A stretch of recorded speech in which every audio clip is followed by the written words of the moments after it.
Let's be honest, you've probably been there. Funny, you are there right now. Uh, that gut-wrenching feeling when a relationship ends, Hmm. whether it was short, intense, or something you thought would last forever, the pain, Yeah, it can be incredibly deep. It's just a very human experience. absolutely. And, in this deep dive, we want to go beyond just saying, yeah, it hurts. Right. Our mission really is to kind of unpack the different sides of breakups and maybe pull out some genuinely useful ideas, things that can help navigate this really tough time and actually move forward. We've looked at a whole range, motivational stuff, psychology, very practical advice. Exactly. So if you're listening and that feeling is familiar, if you're feeling a bit lost or confused, maybe like you're just spinning your wheels, we get it. Yeah.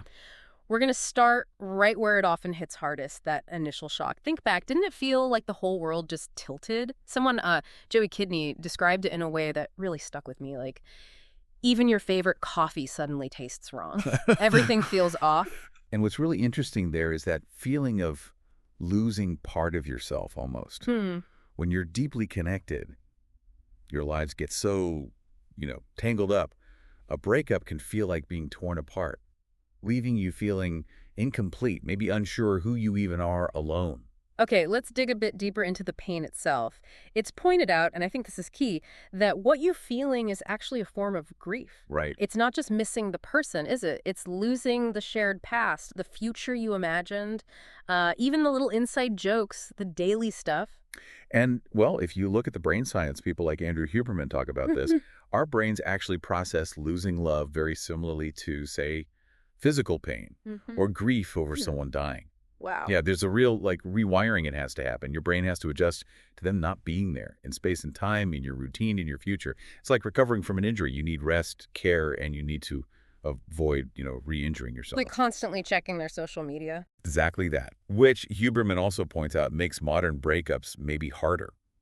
Social media is this constant reminder they're still out there, living life. It disrupts that out of sight, out of mind thing that can actually help healing. That makes so much sense. And this brings up another, maybe tougher point. Jocko Willink has a pretty direct take, suggesting that sometimes the pain is tied more to a fantasy version of the person we built up. Oh, interesting. Yeah, not the actual full reality of who they were, flaws and all. So the grief might be for that idealized potential, not just the person. Understanding that lets you grieve the potential, maybe, without being stuck on a relationship that wasn't quite real. That's Yeah, that can be a hard thing to admit, but there's truth there, isn't there? I do tend to focus on the good bits. We do. So, okay, what about the common emotions? What comes up and how can we handle them in healthier ways? Well, Joey Kidney mentioned some of those early reactions, right? Feeling lost, maybe angry, that sudden drive to work on It's yourself. not the gym. Yeah, hit the gym, level up, whatever. But often while still deep down really missing the person. And it's not neat, is it? Grief isn't linear. You might cycle through things. Feel angry one day, sad the next, maybe even okay for a bit, then back to feeling lost. It's messy. Totally messy. And it can feel really different depending on your role, initiator versus recipient. For the person broken up with, there are often feelings of powerlessness, confusion, and that awful tendency to just ruminate. Oh, the rumination, constantly replaying things. Exactly, trying to figure out why. And in those moments, it's so crucial to actually let yourself grieve, feel the feelings, don't suppress them. The Wizardlies and others really emphasize crying it out, journaling healthy ways to release it. Because stuffing it down just makes it worse later, right? Yeah, the Wizardlies points out that unprocessed anger, for example, can curl into bitterness, and that bitterness can leak into everything else, future relationships too. Okay, but what about the person who did the breaking up? It's not always easy for them either, surely. No, absolutely not. There's this tension, right? You made the choice, you have agency, but you still face the emotional fallout. Sadness, maybe anger at the situation, fear, frustration, worry about your ex, sometimes relief, and yeah, often guilt. That makes sense. You made a hurt choice, but it still causes pain for both people. Self-compassion must be really important for the initiator, that, especially with that guilt. Hugely important. Recognizing that choosing what's right for your own well-being doesn't make you the villain. And Antonio Pasqualeone talks about this idea of unfinished business, Yeah, that feeling of being stuck because things are unresolved. right. He says there's often this tangled mess of sadness and anger. The key is to kind of Gently pull them apart, name them, understand what's really underneath. He used that great image, like a big, ugly ball of mixed up Play-Doh. Exactly. That really captures it. So it's about identifying the individual colors, the separate feelings, and figuring out what's driving them. Okay, and what about that common urge, the rebound? Just find someone else quickly. Yeah, Mel Robbins tackles that head on. Her advice is pretty blunt. Yeah. It just doesn't work long term. Right, it's a distraction. It's usually just putting off the real work. Yeah. She talks about finding the message in the mess, Hmm. taking this as a chance to actually learn something about yourself, your patterns, what you need. So avoiding the rebound, facing the feelings. Yeah. Which leads us to, okay, what can we actively do? What are the steps towards healing? Where do you start? Well, number one has to be self-care. Basic, foundational stuff. Sleep, decent food, moving your body, finding things that genuinely calm you down, Mm-hmm. and crucially, avoiding those unhealthy coping mechanisms. Too much drinking, drugs, comfort eating. They just delay things. Right. Get the foundation solid first. Definitely. And for the person who is broken up with, Mel Robbins gives some very practical advice on boundaries. Separation. Like unfollowing on social media, deleting the number. Yes, exactly. Unfollow everywhere, delete the contact, maybe even block them if you need to. It sounds harsh, but it removes that constant temptation, especially when you're feeling low. She also suggested having a plan B, right? Like a list of friends to call instead of the ex. Yeah, exactly. Proactively setting up that support so you don't default to reaching out to the person you're trying to detach from. Smart. Okay, what else? Rebuilding routine is big. Establishing a new daily structure for yourself and finding activities you enjoy, old hobbies you dropped, or maybe trying something completely new. It redirects your focus, brings back some joy. It's about filling that space, isn't it? Not necessarily with a person, but with things that nourish you. And self-rediscovery comes into this too. Absolutely. It's a chance to reconnect with parts of yourself that maybe got sidelined in the relationship. The Wizardly suggests asking some deep questions, right? Like, how have I changed? What needs weren't met? What could I have done differently? Yes, turning it into a real learning opportunity. She also mentioned shadow work, looking at the less comfortable parts of ourselves. Those questions are a good way into that. And I liked her idea of writing it all down. A letter, maybe to the ex, maybe just to yourself. And then symbolically letting it go, like burning it safely. It can be surprisingly cathartic. It really can. And for the recipient, again, challenging negative self-talk is vital. Actively noticing those self-critical thoughts and pushing back. Using thought stopping or consciously reframing them, cognitive restructuring, it's sometimes called. So instead of, I wasn't good enough, maybe we weren't the right fit, or this relationship taught me X. Precisely. And shifting focus. Moving away from constantly replaying the past, the what-ifs, and grounding yourself in the present, looking towards the future. Mindfulness helps here, cultivating a little bit of hope. And ultimately, both people can learn from it, right? Gain self-awareness for the future. It's not just a failure. Exactly, reframing it from failure to learning to growth. Which leads us to letting go. Denzel Washington talks powerfully about this. Letting go of the resentment, the anger, the fear, that heavy emotional baggage. But letting go isn't forgetting, is it? No, that's key. Denzel makes that distinction.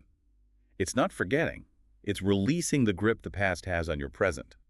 Making space for new things, new joys. Eddie Pinero echoes that let go of what was to make room for what can be. And Denzel also mentioned forgiveness. Not just the other person, but forgiving yourself too, for holding on to the pain. Yes, forgiving yourself is huge. And for the initiator, self-forgiveness for the hurt caused, even if the decision was necessary. Okay, so those are actions. What about mindset shifts, how we think about it all? Well, one big one is accepting impermanence. Understanding that relationships, like other life phases, don't always last forever. And that's okay. And challenging that idealization we talked about earlier, actively remembering the whole picture, not just the highlights. Yes, recalling the realities, the reasons it ended. Practicing acceptance is another key one, just acknowledging the reality of the breakup without fighting it. And focusing on self-worth. Denzel Washington speaks really well on this. Recognizing your value isn't tied to the relationship. Exactly. Your worth is intrinsic. It doesn't depend on someone else's opinion or whether a relationship worked out. He stresses setting standards for how you deserve to be treated. He also frames loss as a catalyst for growth. Right, finding that inner resilience. And accountability, understanding actions have consequences. That applies to both sides. It does. And letting go of needing to be perfect, accepting flaws, seeing mistakes as part of the journey, shifting from needing external validation to finding worth internally. And, as the Wizard Lie says, ignoring the outside noise, social media pressure, other people's opinions on your timeline. Okay, now what about that situation where an ex comes back, says they regret it? Denzel Washington had some thoughts on that too. He did. He acknowledges it happens. They might realize what they lost, your value. My bad. But, and this is crucial, he warns that regret doesn't automatically equal respect or mean they deserve another chance. Oh. Regret can be selfish, missing the comfort, the support you gave. His point is powerful. Hmm. People who truly value you don't need to lose you to see your worth. So protect your peace. Don't lower your standards just because they feel bad now. Actions have consequences. Their regret is theirs to deal with. Plus, you've likely grown since then. You might not even fit back into their life anymore. Right. Stay true to your own journey. Okay, so before we look towards the future, any quick pitfalls to definitely avoid? Yeah, getting stuck. For the initiator, stuck in guilt or doubt. For the recipient, stuck in rumination or self-blame. Idealizing the past is a big trap. Forgetting the bad parts. Exactly. Seeking closure from the ex is often pointless. Getting stuck in a victim mentality. And, as Mel Robbins warned, going back to someone who hurt you without seeing real, sustained change. Got it. It's about taking responsibility for your own healing, really. But okay, despite all the pain, there is hope, right? New beginnings. Absolutely. Denzel Washington frames it beautifully. Endings can be the start of something better. Letting go makes room for new opportunities, new joys. It can be scary, though, starting over. It can feel daunting, sure, but he encourages embracing that change, trusting the process. These new beginnings lead to self-discovery. Life is a test, as the Wizardly says, and heartbreak is one of those challenges that force evolution. Andrew Tate puts it bluntly, mourning too long keeps new doors shut. So the future is waiting. The future is definitely waiting. Both Denzel and Eddie Pinero really drive that home. New chapters are there to be written. So as we wrap this up, it's clear navigating heartbreak is, well, it's a journey, unique for everyone, but with some common threads, as Antonio Pasqualeone noted. Definitely. And the big takeaway, maybe, healing takes time. And self-compassion is absolutely vital throughout that process. Denzel Washington, navigating heartbreak, they all stress that. Your focus has to be on your own growth now, your well-being. That's the priority. So, maybe the final thought to leave everyone with is this. What new beginning might this ending actually be creating space for in your life? What are you free to explore now, or who are you free to become that maybe wasn't possible before?